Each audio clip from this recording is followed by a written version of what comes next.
ಅಡಿಗೆ ಕೋಣೆಯಲ್ಲಿ ಪಾತ್ರೆ ಉರಲಿದೆ ಮರಿಬೆಕ್ಕು ಹಾಲು ಕುಡಿದು ಓಡಿದೆ.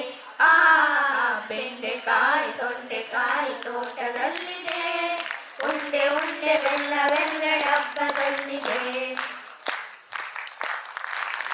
ಜೋರಾದ ಚಪ್ಪಾಳೆ ಬರಬೇಕು. ಅಂಡ್ ಪೇರೆಂಟ್ಸ್ಗೋಸ್ಕರ ನನ್ನ ಕಡೆಯಿಂದ ಥ್ಯಾಂಕ್ ಯು ಸೋ ಮಚ್ ಅಷ್ಟು ಚೆನ್ನಾಗಿ ಸಪೋರ್ಟ್ ಮಾಡಿದ್ದಕ್ಕೆ. And as these were the kids of instructor Mani ma'am. And we have one more